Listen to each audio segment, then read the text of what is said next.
Bom, vou usar essa fala inicial para endereçar a situação que ensejou o tema em debate hoje, que foi a infecção do presidente da República pelo novo coronavírus. Lembrando que a Covid-19 é uma doença para a qual ainda não existe vacina disponível, nem tratamento cientificamente comprovado. E que o presidente ele pertence a grupo de risco, pelo fato de ser uma pessoa idosa e por ter sequelas físicas decorrentes do grave atentado contra a sua vida nas eleições de 2018.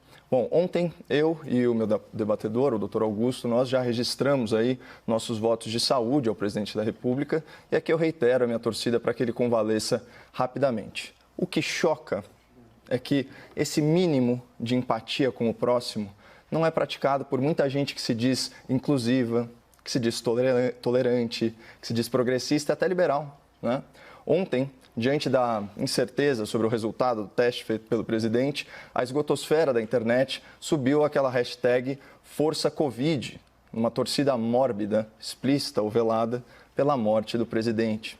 Não é de hoje que a rede mundial de computadores se tornou, por assim dizer, o repositório de insatisfações pessoais de gente muito frustrada com a sua própria realidade. E, nesse sentido, eu vejo o Twitter, por exemplo, muito mais como uma terapia em grupo do que como uma rede social. Mas para uma empresa que viola a liberdade de expressão de seus usuários mais críticos, que censura postagens arbitrariamente e se diz tão preocupada com os tais discursos de ódio, não é estranho que conteúdos desejando a morte de alguém sejam mantidos e ainda promovidos na plataforma? Só um parênteses.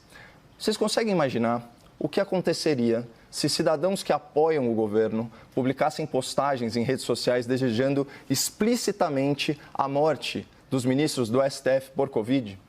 Seria certamente considerado um ataque antidemocrático às instituições. E ai de quem mencionasse os ministros Alexandre de Moraes ou Dias Toffoli.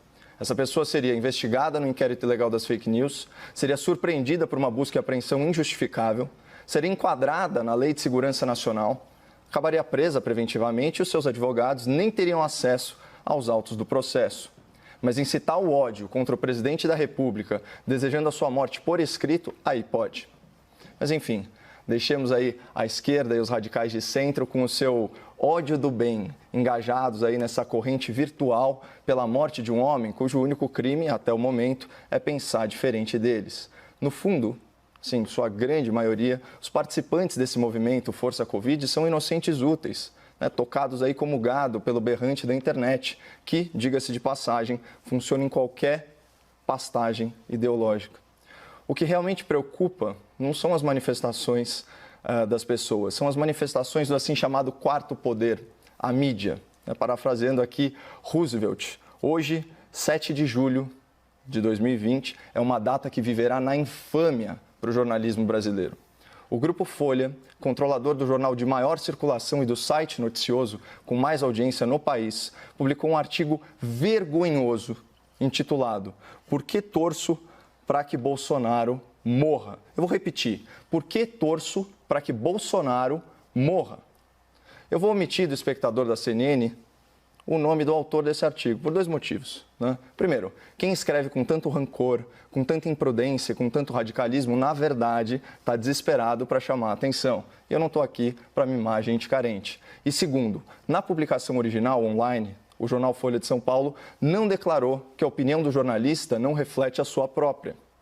E o autor atua como editorialista do periódico, isso já há muitos anos. Portanto, a crítica é essencialmente à empresa que usa o seu vasto poder econômico para fazer militância partidária de muito baixo nível, como o espectador pode atestar em trechos dessa ode ao ódio político publicada hoje na Folha. Vou ler isso aqui para vocês. Abre aspas.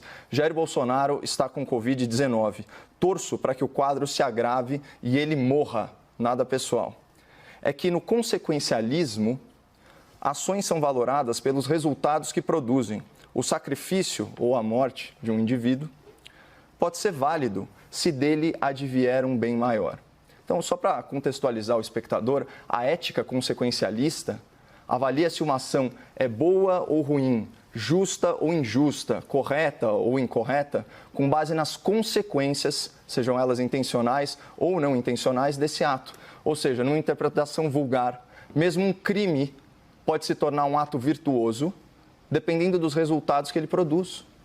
Então, assim, veja o perigo dessa visão de mundo que vai relativizar a natureza do bem e do mal numa lógica quase maquiavélica, onde os fins justificam os meios. Então, saindo aí da teoria, indo para a prática, o que impede um transtornado mental radicalizado, como era o terrorista Adélio Bispo, né, ex-militante do PSOL, de ler um texto desse e se achar no direito moral de assassinar o presidente da República? E o artigo da Folha insiste nesse argumento e insiste ad nauseam. Olha o que ele diz: a morte do presidente torna-se filosoficamente defensável se estivermos seguros de que acarretará um número maior de vidas preservadas. Vou repetir: a morte do presidente torna-se filosoficamente defensável.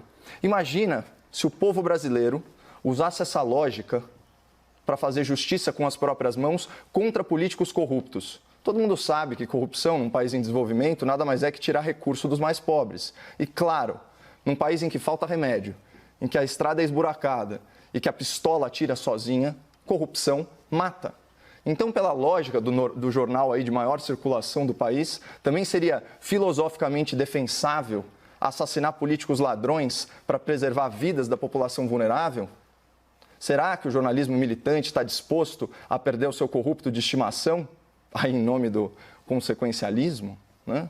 Então, esse artigo incita o ódio político e presta um desserviço à democracia e ao debate público, calcado em ideias defensáveis, em ideias construtivas. A publicação da Folha é uma vergonha para a imprensa nacional e tinha que ser matéria nas faculdades de jornalismo como exemplo de falta de imparcialidade, falta de prudência e acima de tudo, falta de ética. Ao longo do debate, nós vamos discorrer aqui, eu e o doutor Augusto, sobre erros e acertos do governo na condução da pandemia. E certamente, né, doutor, nós vamos divergir bastante, mas sem torcer pela morte um do outro. Isso seria e é inaceitável.